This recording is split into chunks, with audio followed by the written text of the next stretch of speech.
If you're married like then you can get to cuddle. For those who are not, they can.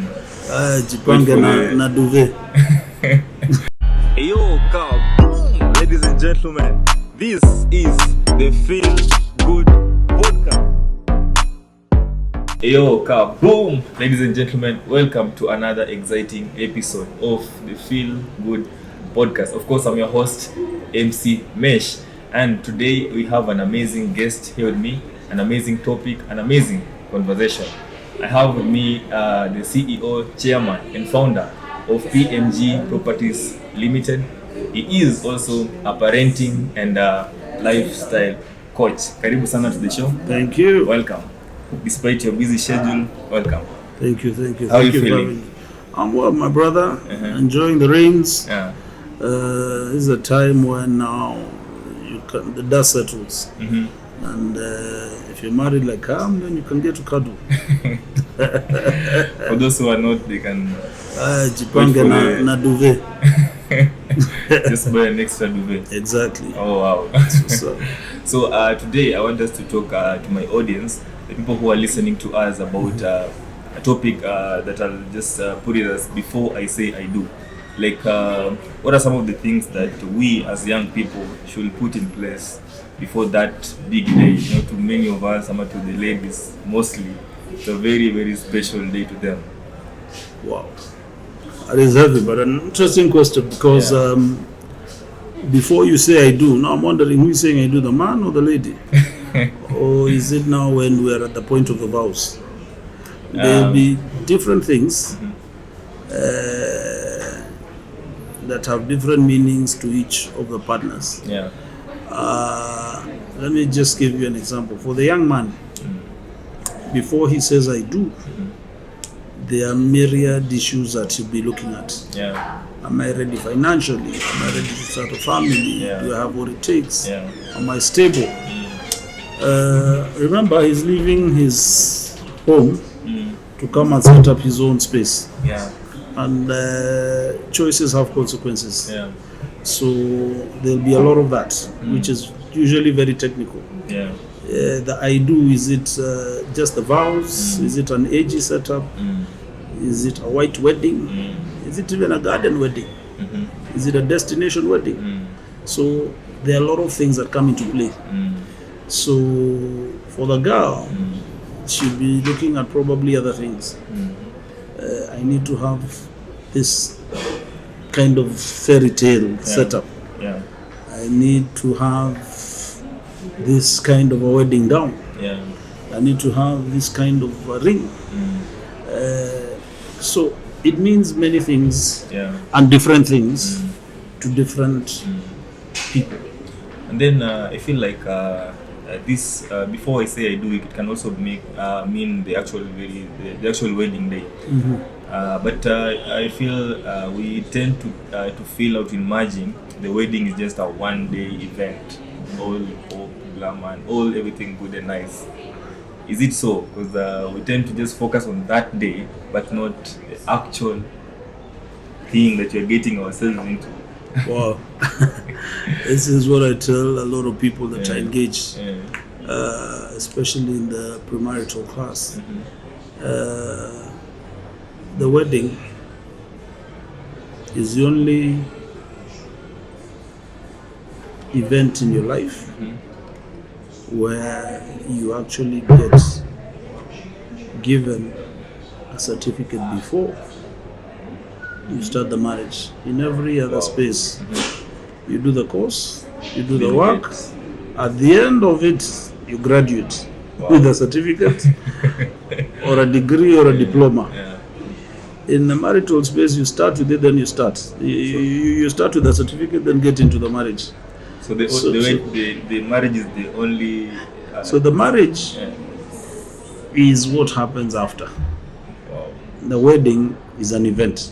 So many people or couples invest in the wedding and forget after the wedding, there's the marriage. Because the marriage starts after the wedding. So you need to understand how to balance that and how to invest more for the marriage as opposed to the wedding, which is an event. In fact, if you ask people who attend a wedding as guests what they ate 2 weeks after the wedding, or even a month later, if they've gone for other functions, they'll probably not remember. So you put in so much resource, time, and effort to design cards, to design a lot of things, and it's an event. It's a show. Razzmatazz, boom. After that, 24 hours later, people are moving on to the next wedding. But is it something that we have to do it? It depends on how we are cultured and how we are brought up. A lot of girls, I have a 4-year-old daughter who right now is telling me how she is planning or how her wedding should happen. Wow. And she tells me she's a princess and she wants to walk in a gown, and she sees the mother's photos and she's like, I want to do that. So already in her head she has already started putting, she wants to wear a tiara. So that conversation continues up until adulthood. So I will not blame her, but I also need to put reality in her space and tell her, you know what, this is good, but it is for an event. Yeah. What you need to invest for is your future, which happens during or after the wedding, and that is the marriage space. Yeah. So a lot of people put a lot of effort into planning, organizing, and looking for resources for the wedding, only to end up broke and in debt when they're starting the marriage. And now you're starting from a position that is not good. Yeah. So my plan is, you can do these things differently. Yeah. You can do them in a better way. And these days, I mean, you need to understand it's two people coming together before God. So you can go to the AG after going through the premarital process. You can do a small wedding and have a cake cutting ceremony. Yeah. The marriage is YouTube. It doesn't necessarily have to be expensive. And then with the little resource you have, you can even plan. Even doing a small honeymoon, you don't have to leave the country. We have amazing destinations. We have a lot of Airbnbs. You know, work with what you have and then invest for your future.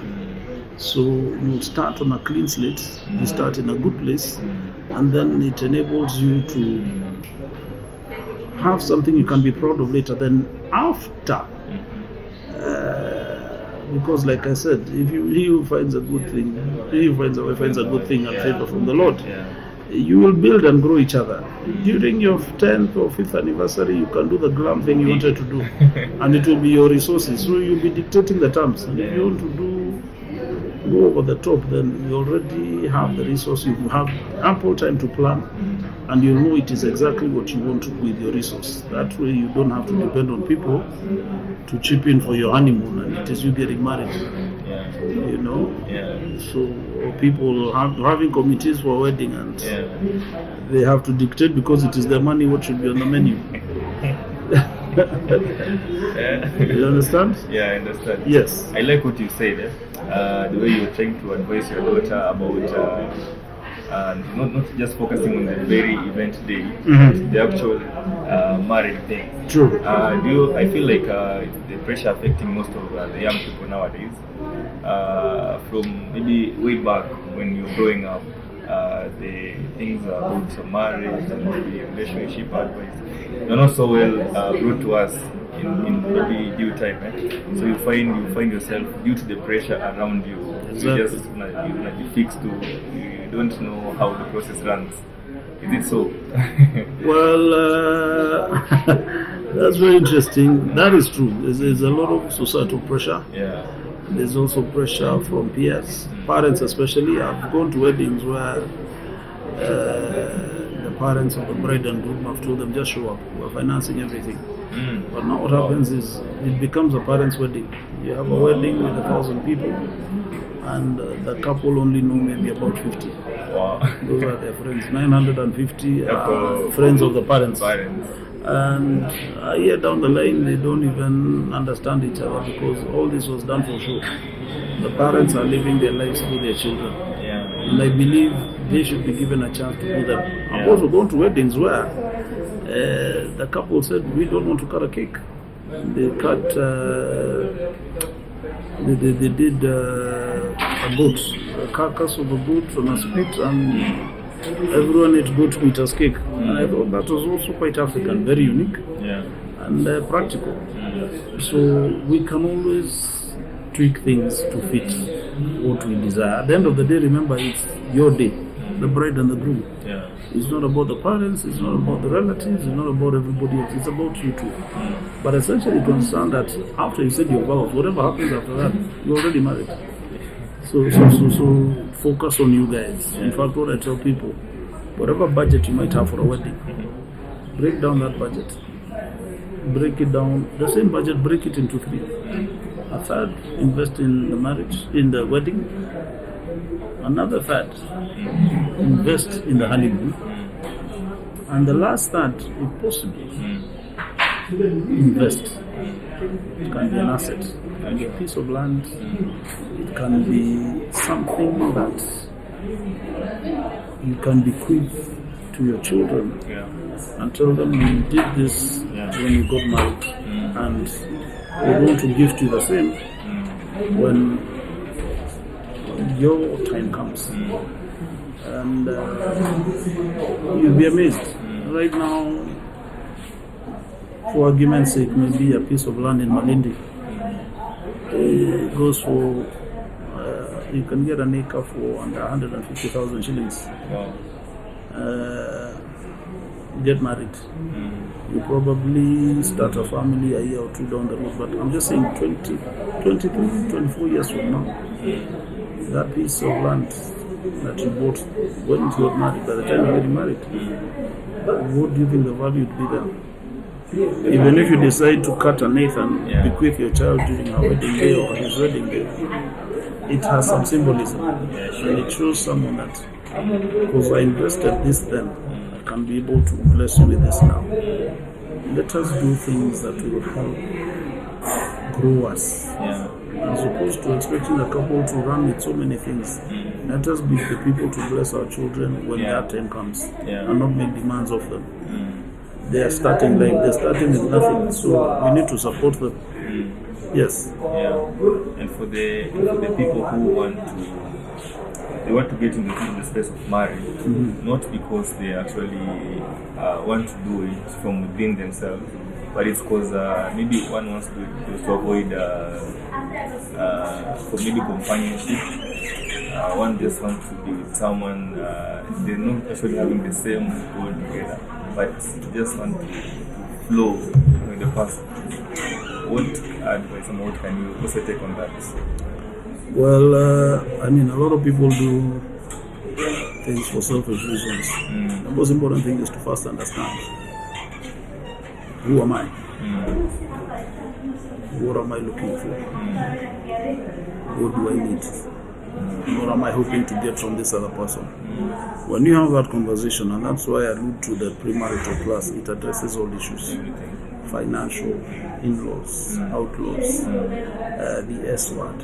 It will go through or after all these issues so that you can actually pick out. And I've done or facilitated classes where you find couples who started off on that kind of a note, where one person is sure the other isn't, or one feels you do this so that I need you to do this course so that I can vilify myself or show you where I'm coming from, because you feel your partner is so is not compromising. You end up finding you actually are done with the problem. So if you go through that, and it's a 10-week program, you find you will learn, you leave that place even better prepared or equipped for the journey ahead. And many do even part ways after or even during that class. Because there are things that come out that you thought were hidden, or things you never wanted to share, but because of the space you're in, you have to.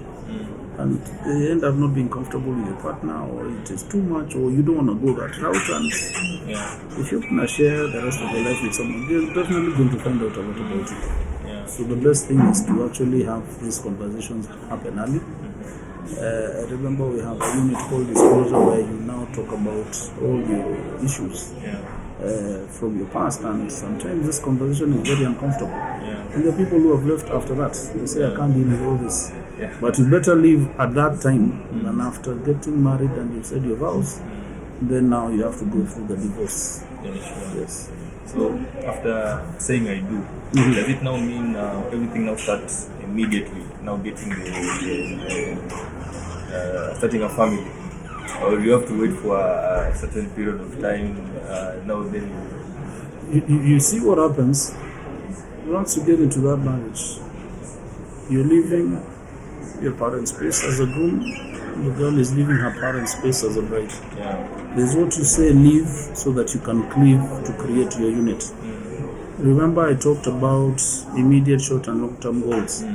If you write them down, Yeah. you know what you're trusting God for and what you need to address first. You can't talk of starting or increasing the family when you don't have resource, when you don't have a stable job, when you don't have a place where you can start this family. So these things have to be, or even health. Remember you're coming from an expensive venture which has been a wedding and a draining one as well. Maybe career-wise, you're just starting or you've just gotten a job. yeah, You need to find a balance and understand where you're starting from. yeah, sure. When do we propose to have that conversation and then prepare backwards? So when you prepare yourself, when the opportunity arises, boom, then it won't be a surprise for you. But it's also not a place to now think, now I've been waiting, now I've gotten married at 40 or by 35, so I need to have kids by. Have that conversation with your partner beforehand. There are people who even just want to get married and don't want children. There are others who want 10 children. There are others who want one. So prepare your partner before. Have that conversation when you're dating so that you know, I don't want children, I want one child, or I want 5, or I want 10. That is where we're at. So disclosure is very important, and coming out clean. Yes. So the key thing is being open. Communication is everything. People in marriage space are not mind readers. I can't see you and know what is in your head. I have to communicate and very clearly so that you don't have room for gray area or assumptions. So you have to be very open. It is important because remember, if you're marrying and you're going through the dating and courting setup, you're actually marrying your best friend, so they know Quite much. they should, ideally, yes. But you see, you can only know what you're told. Yeah, sure. So you have to also be vulnerable. Wow. Yeah, you have to be at that level where you can comfortably share easily without fear of judgment. Wow. Okay. So maybe to the people who are watching us, something you can your parting shot as we wind up to our viewers. Wow. I say and I repeat, the wedding is an event. Yeah. The marriage happens after the wedding. So invest in the marriage. But not the wedding. No, invest in the wedding as well, but it is important to understand that where the rubber meets the road is the marriage. Yeah. So, like I said, invest in the marriage and invest a bit in the wedding and let things take their own course. You don't want to have an amazing wedding and then you start the marriage in debt or flat broke. You're definitely setting yourself up for disaster. Wow. But marriage is something that God has created and it is a wonderful thing. Yeah. But you have to invest, and marriage is not for children. You need to be an adult about it, you need to be reasonable about it, and you need to understand that those vows are real. You're making a covenant before man and before God. So the only exit should be death. I think we're also getting into these spaces with a lot of one leg in, one leg out, and that one is a recipe for disaster. Either get all in or don't bother getting in at all. But just to cut you short, in the current world we're living in, I feel like people get into it just to try out. They don't want to try in the dating space and the courtship. They want to try it in the marriage. Mtu anakuambia mimi nataka kujaribu nione utafika wapi. That is why you hear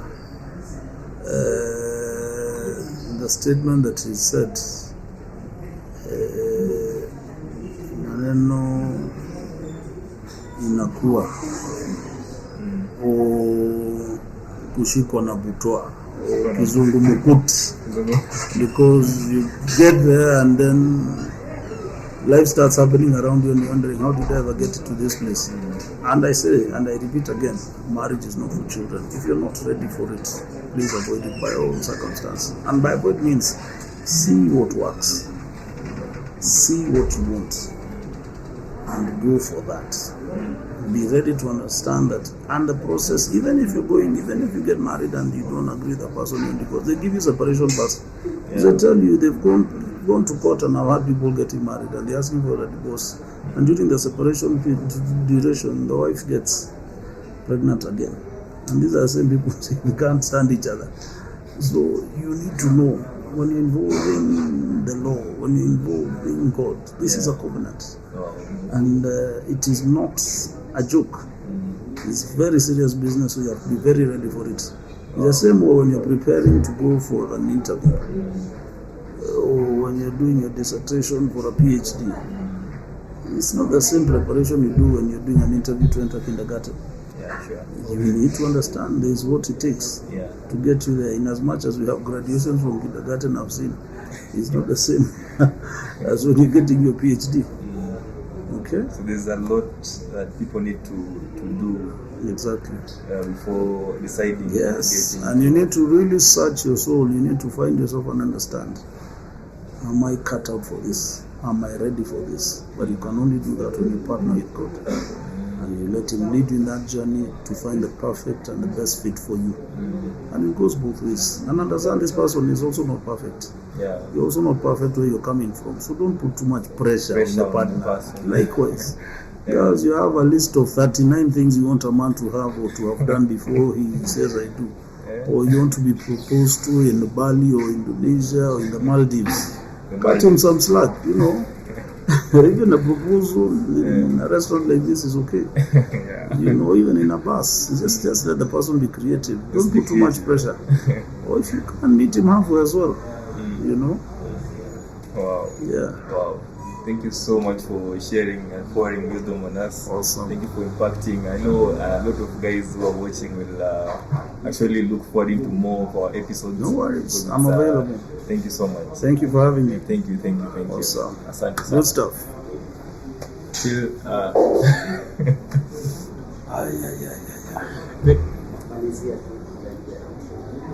So thank you so much, guys, for watching.